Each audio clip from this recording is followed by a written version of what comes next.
Season felt like it would never end. Between flames breaking out in Colorado, Oregon, and California, it just felt like there wasn't really any relief this summer.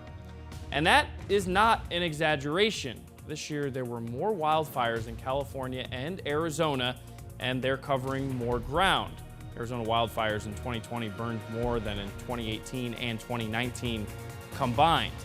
Crystal takes a look at why we're seeing such a destructive fire season. Arizona's amazing landscapes take you from dusty deserts to our lush forests and everything in between. But all of these beautiful views are at the mercy of what's becoming longer and fiercer fire seasons. Where I am now, winter rains and an early snowmelt have led to all this overgrown brush. It's all dried out due to lack of monsoon rainfall and deteriorating drought reinforced by rising temperatures. As the climate warms, wildfire season is becoming more dangerous. In fact, climate trends are turning it into a year-long threat, especially in the West, where hotter and drier has been the theme.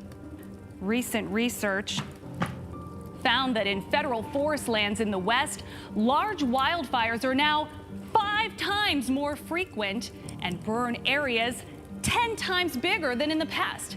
Not only are we getting hit with more fires that are exploding in size, but they're also becoming more aggressive and destructive as more homes are going up in high-risk areas. Wind is also an X factor that can really give flames life. Since heat rises, fires race faster uphill, preheating the area ahead and spreading the flames at ludicrous speeds.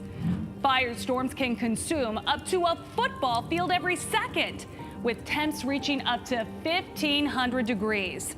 The smoke shoots up high into the sky and can even travel thousands of miles away, messing with air quality and weather elsewhere.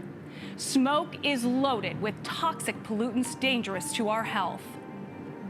Nearly 90% of wildfires are sparked by humans. Common causes include unattended campfires, cigarette butts, and things like chains on vehicles.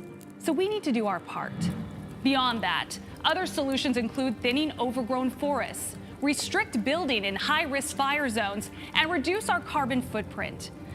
But until these efforts catch up with the runaway wildfire potential, haunting scenes like this could become a more common reality for many.